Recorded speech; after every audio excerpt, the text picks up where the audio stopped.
Save the Nation is delighted to celebrate America's birthday at the Gettysburg National Military Park.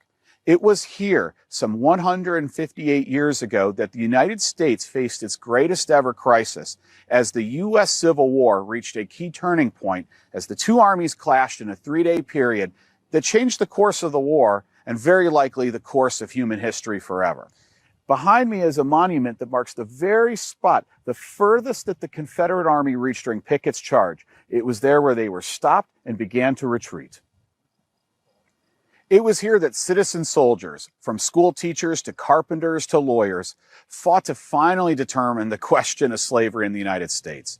It was here that a Maine College professor, Joshua Chamberlain, led his regiment in the Battle of Little Round Top.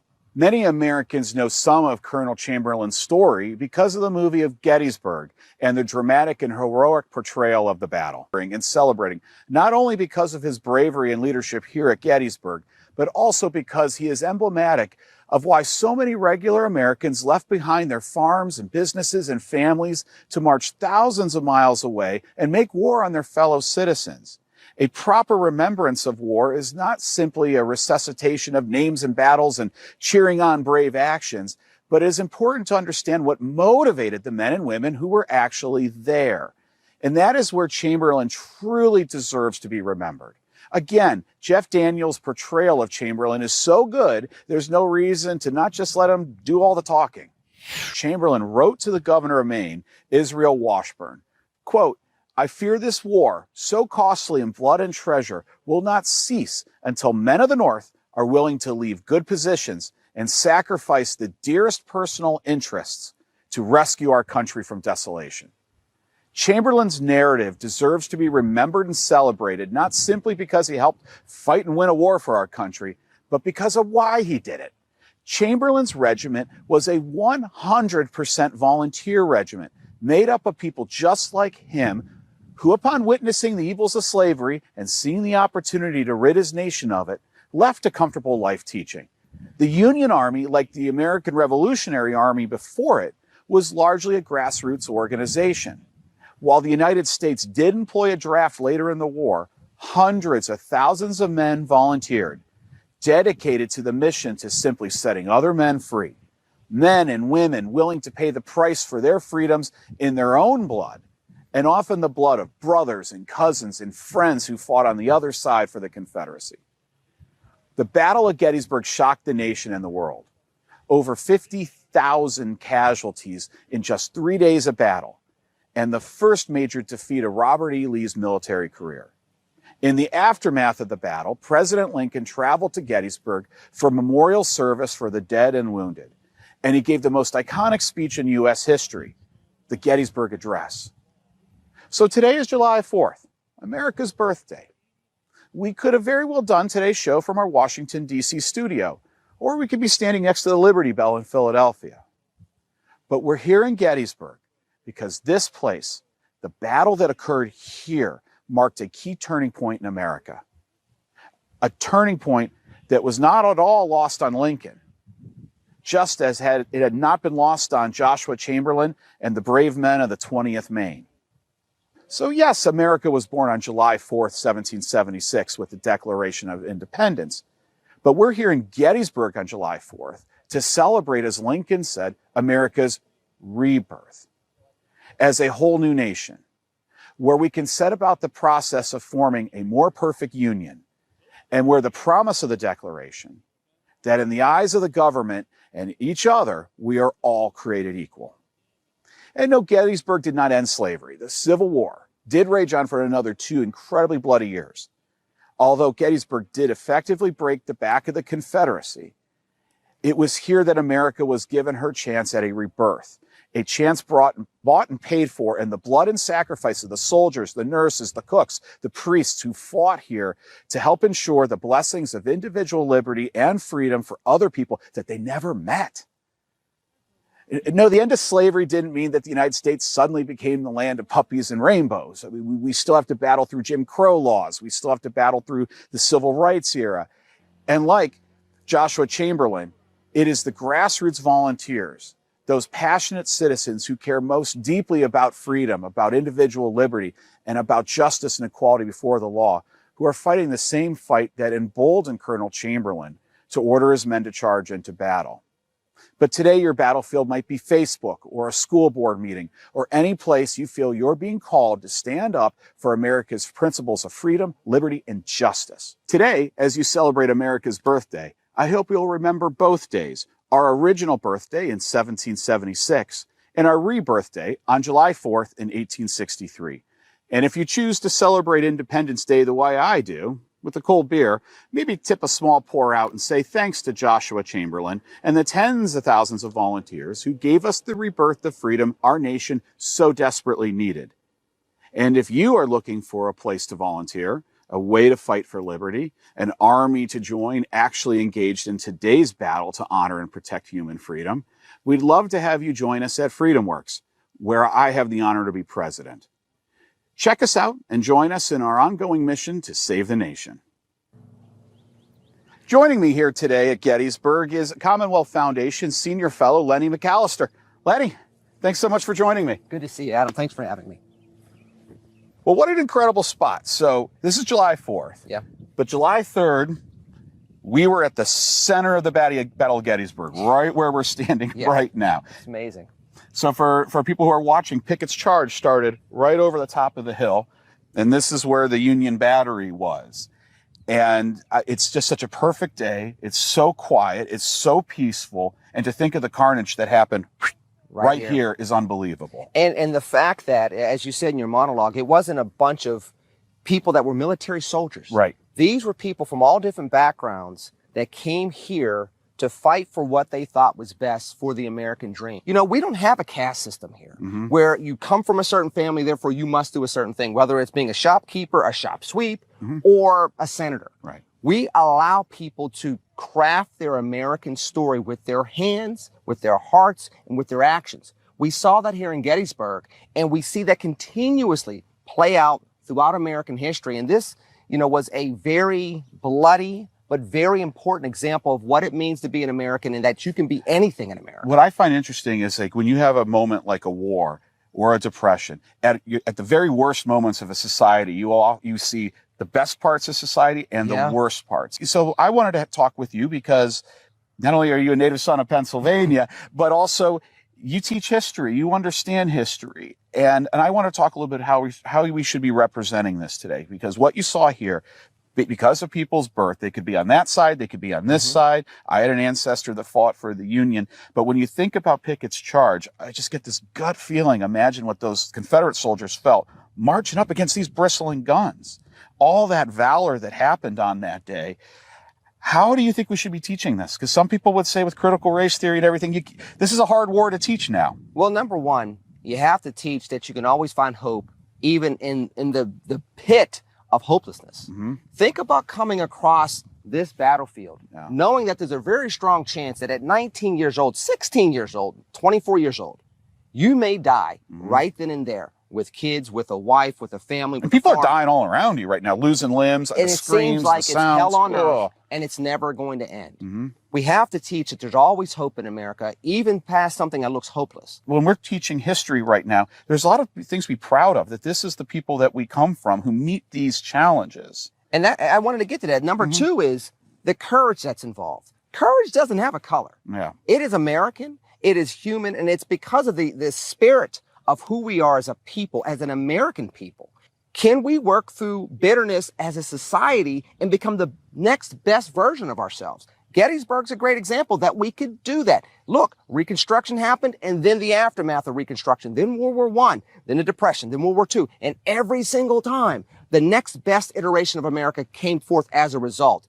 We should be looking at that and asking ourselves, what do we do next? So one thing I was reflecting on is after the battle, let's say on July 4th, on July 5th, you had families coming from Ohio and New York to try and find their boys that they knew were here and they may be dead or not. And I try to think about that bitterness.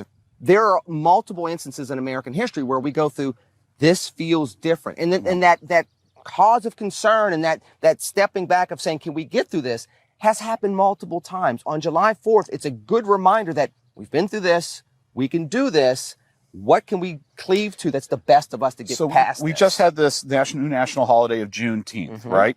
Now we're here at July 4th. We're here at Gettysburg. It seems like all of a sudden the Civil War is kind of coming back. Like, it seems like we're not done with that history just yet. Yeah, and it seems as though, I mean, I've said it multiple times, we're reliving 1968 and 1914 with the Spanish flu, with the pandemic, and other aspects of American history all at once right now. But it goes back to what you were saying about teaching history.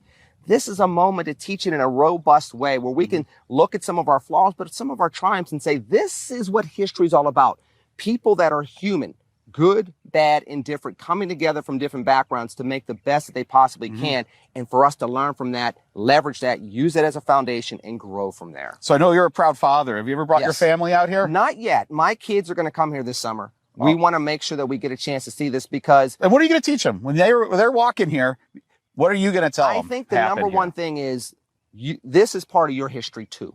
You know, even as African American kids, you have a part of this, just like you have a part of other aspects of American history. And I think that's one thing that's lost, Adam, is we segregate Gettysburg or the Civil War, the Revolutionary War, to certain parts of America. No, we're all American, all 320 plus million of us.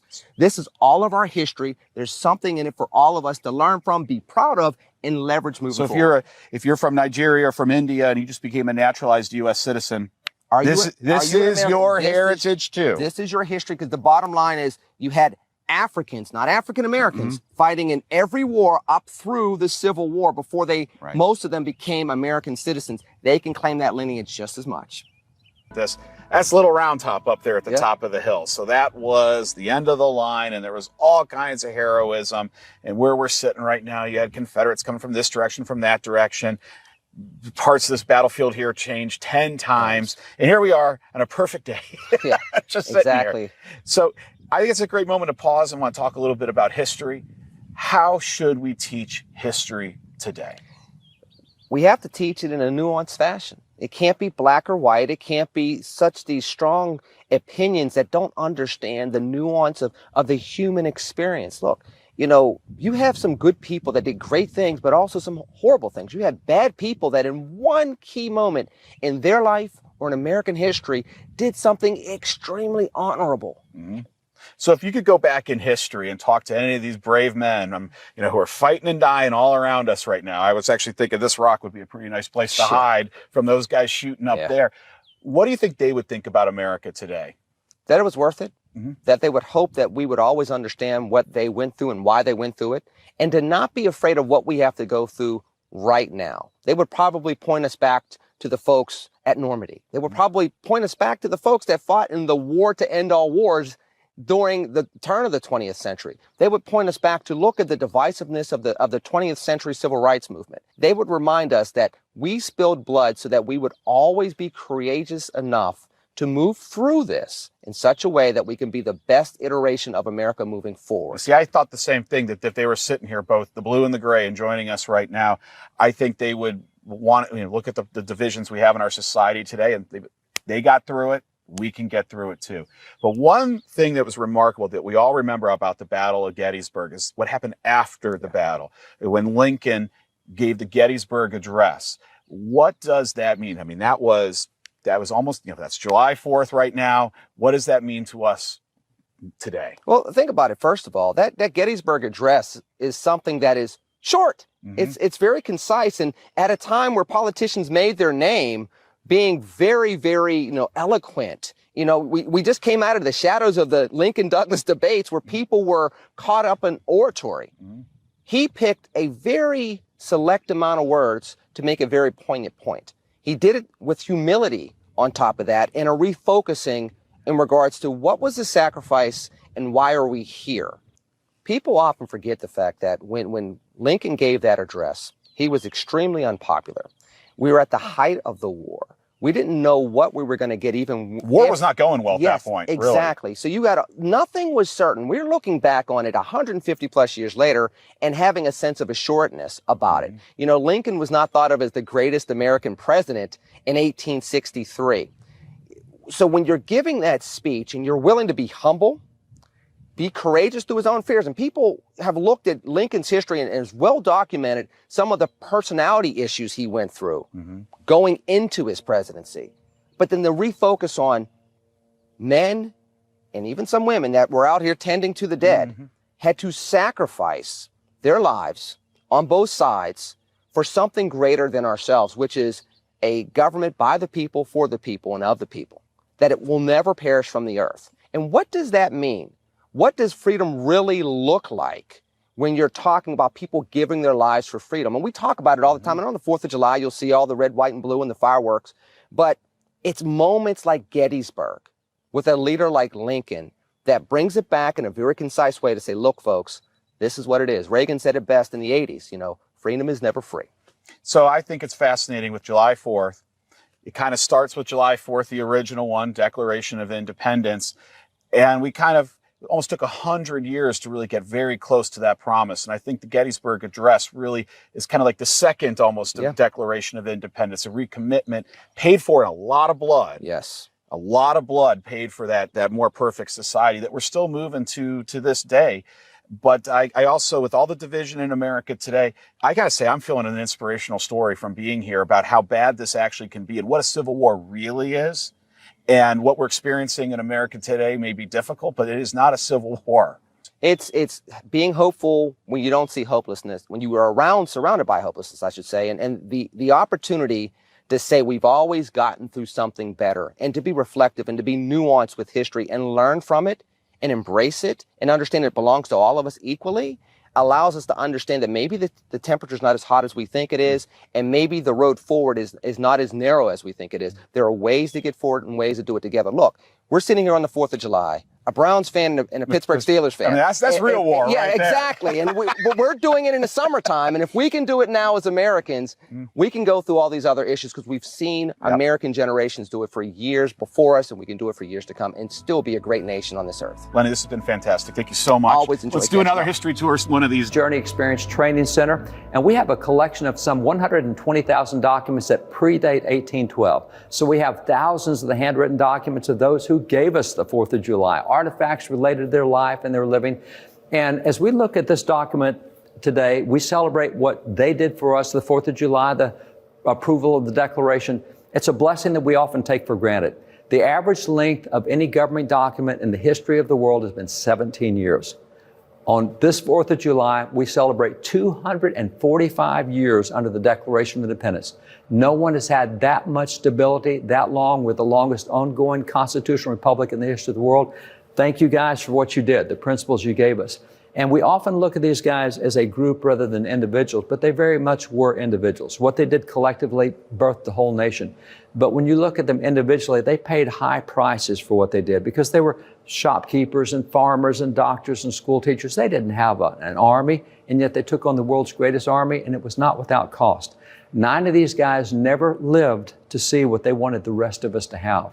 17 of them lost all of their fortune. They literally pledged their life, fortune, sacred honor. 17 of them lost their fortune. 12 of them had their houses burned to the ground. 5 of them were made prisoners of war. Several of them lost wives or sons throughout the Revolution because of the brutality of the British. So there were high personal costs that they paid. And when you look at them individually, there's so many interesting stories here. For example, if you take this man right here, he's Dr. John Witherspoon. He actually is a minister of the gospel. He is also the man who is most responsible for the economic policies of the U.S. Constitution. Terrific founding father. He trained about 1/3 of the founding fathers. This is actually a Bible that he did back in the day. This is from 1791. This is considered America's very first family Bible by that signer of the Declaration. But he paid a high price as well. As a matter of fact, he lost his son, John, at the Battle of Princeton. So personally, he had a lot invested. He gave a lot, and he paid a high price for it. But we hardly think of John Witherspoon today. The same with Dr. Benjamin Rush right here. Now, John Adams said that Benjamin Rush was one of the 3 most notable founding fathers. He said you have George Washington, Ben Franklin, and Benjamin Rush, and we hardly know Benjamin Rush today. He actually was the father of American medicine. He started 5 universities, 3 of which still go today. He was actually a professor at 4 different universities at the same time. He served in 3 presidential administrations. He was the director of the U.S. Mint. He just so many things that he did. And he had a lot of writings, volumes and volumes of writings on on education, on medicine, on family, on other items. As a matter of fact, this is actually his prayer journal from back in the day. So many of these guys read the Bible on a regular basis, and this is just his prayer journal as he would go through and make notes as he was reading the scriptures. What makes him really significant today is this. This is the first constitution of the first abolition society founded in America, and Benjamin Rush was a founder of that. And by the way, Ben Franklin was a founder with Benjamin Rush of this first abolition society. Today we're told, oh, they're just a bunch of racists. No, roughly 3/4 of the founding fathers were anti-slavery, and they did remarkable achievements in moving the world in that right direction at a time when no one was talking about abolition. These guys were. So you look at this group and you say, wow, that's a fairly white group, and it is in that picture, but that's not in history. As a matter of fact, when you look back in history just to the American Revolution, we should know a guy like this, James Armistead. He's really the guy who helped end the American Revolution. He's the first double spy in American history. He worked with General Lafayette and General Washington and got them the intelligence that they needed to find out where British General Cornwallis was going to be, and that's what allowed them to trap Cornwallis and end the American Revolution. General Lafayette and Washington credit with Armistead with the end of the American Revolution, and we don't even learn about him today. And by the way, John Adams said the American Revolution began with the Boston Massacre back in 1770. The first martyr of the Boston Massacre was this man, a black man, Crispus Attucks. So the American Revolution starts with the death of a black man. It ends with the intelligence worth of a black man. You can't tell the story of the American Revolution without looking at the role that black Americans played. And by the way, Hispanics and women and men, it very much was a melting pot. In fact, of the 76 generals that George Washington had, 28 came from foreign nations. Right after the Revolution, there was a famous lithograph done in Germany showing all the German generals that George Washington had. So we really were a melting pot from all nations and all backgrounds and all types of people, but we loved liberty and we wanted, and we paid a high price for that liberty that we had at that point. So as we think about 4th of July, we don't quite celebrate it the way that it used to be celebrated. So let me take you back to how we used to celebrate it. These are the writings of John Adams to his wife, Abigail. And these are fun writings. If you want to see what the American Revolution was like from the inside, read these, because he writes her 1-2 times a day telling her what happened and what's going on. And on the day that they approved independence, the day that they said, let's separate from Great Britain, the next day he wrote her 2 letters. He said, I've been thinking about what we did. We just separated from Great Britain. We've declared independence. And this is what he predicted. I'm just going to read to you out of his letter. This is what he says in his letter. He says, I'm apt to believe that this day will be celebrated by succeeding generations as the great anniversary festival. Now, that's amazing. He's already looking ahead and saying, you know what we did yesterday, how will people see that in the future? How will they see it 200 years from now? I think they're going to want to celebrate this as a holiday, which is just amazing. He was thinking that far ahead. And then he thought, well, should this day be celebrated as a holiday? And he said, yes, it ought to be commemorated as the day of deliverance. Listen to this. It ought to be commemorated as the day of deliverance by solemn acts of devotion to God Almighty. John Adams thought the 4th of July should be a religious holiday, that it's a time when we stop and thank God. And yes, he did say we should have fireworks and parades and all the others, but it's important to remember that we've been blessed by God in America. Our founding fathers knew that. They talked about that from the very beginning. And so as we celebrate Independence Day, it might be good to go back and remember what John Adams said and make this a religious holiday in our own thinking, a time to thank God for the sacrifice these guys made, the principles they made, and what they've done for the rest of us 245 years later. Coming up on Save the Nation, we'll learn more about Independence Day, the 4th of July, and what makes this nation so unique. And what to courageous men and women who are standing up for their principles and saving the nation. But on this Independence Day, I'm joined by 2 very special people who are going a step further in their love for their country by dedicating their lives to serving in the United States Air Force. With me now is Colonel Christopher Allen Smith and Second Lieutenant Zachary Smith, also known as my dad and brother. Dad and Zach, welcome to Save the Nation. It's good to be here. Thank you. So Dad, I want to start with you. Just a few years ago, you retired from a career of almost 30 years as a pilot in the United States Air Force. What motivated you to serve that long? Well, to be honest with you, I didn't start out with that goal. I initially, growing up, always felt I had a deep need to serve my country, but also I wanted to fly airplanes. So the United States Air Force was a natural place to have those two goals aligned. So I served for most of the 90s in that capacity. And when my initial commitment was up, I was finding myself just after 9/11. And although I'd been involved in operations all over the world in the 90s, once 9/11 had occurred, that really changed my calculus and the way I was thinking, because that was certainly an attack on the homeland. So I was able to help assist any way I can, because I was at the top of my operational game, and that really kept me in for really the next 10 years. And by that point, I was sitting at a career. But a funny thing happened at roughly around year 20 was when I looked out at the Air Force. I was no longer driven by what I could accomplish as much as I saw the people coming behind me that were so much more capable, truthfully much smarter than me. And so it was my opportunity to help mold, help shape, help lead them, to ensure that while we were born in freedom, that we'll always die in freedom. And that's really what I hope for our nation, is that we have the most capable men and women in the world in our military uniform, and I always want to remain that way. So I believe my eyes in 30 years past. So speaking of the people coming behind you, Zach, you were actually just commissioned into the Air Force in May by our dad right before your graduation from Clemson University. So you followed in his footsteps at both his alma mater and in his career. Why was that? Absolutely. So obviously, as the son of two Clemson alumni and a U.S. Air Force pilot, we were really raised around Clemson home football games and also different bases and around other pilots. And so you just really got to appreciate the different people that were involved in all of these things, whether that be Clemson University itself, Clemson football and the excellence that goes on there, and U.S. Air Force and the people who make up the U.S. Air Force. And so I really got to appreciate those people. I got to appreciate the traditions of both Clemson and of the United States Air Force. And then also, I really wanted to be part of that excellence of Clemson and of the United States Air Force. So that was really my goal, was to just be able to be in two organizations that just mean so much to not just, the state of South Carolina or to our family, but to, the entire nation. And then also I wanted to be able to work with people who on a day in and day out basis, make the extraordinary just look, like another walk in the park for them. So, Dad, looking back on the sacrifices that you, your colleagues, and even our family made for our nation, looking back, was it all worth it? Oh, it was absolutely worth it. I do not regret a single day. While I missed some holidays and anniversaries, and although you don't remember it, I was certainly gone for your birth. I was on the road.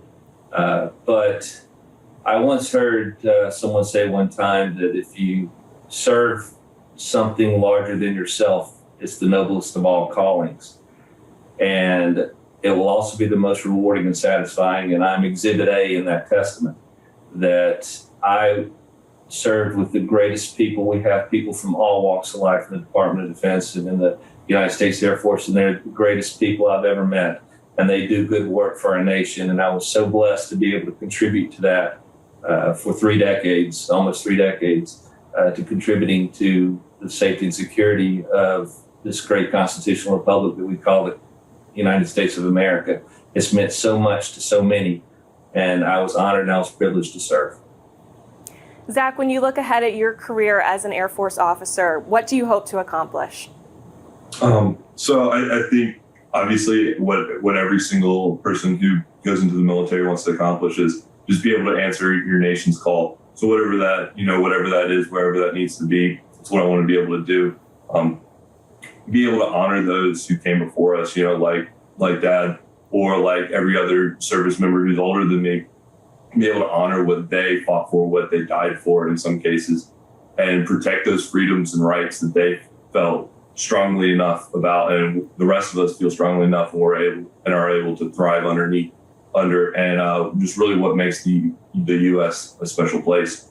And then also, I aim to make the world a safer and more secure place for those coming after me. So not just for me, but also those who come after us. And hopefully, when I'm sitting here 28 years later, after the military, I can say, hey, here's maybe an indirect way I help change, the world for the better. And then also, absolutely just be able to make lifelong friends, seeing, Dad with his friends that he served with, still all these years later, I want to be able to have those memories. And that, at the end of the day, I'd like to have a good time while doing it. But yeah. Well, you both make me so proud to be an American. Thank you so much for your service. Thank you to all of our veterans and active duty members who are currently laying their lives on the line for our country. Happy Independence Day, everyone. Thank you, Dad and Zach, for saving our nation. Thanks for having us on. Thank you.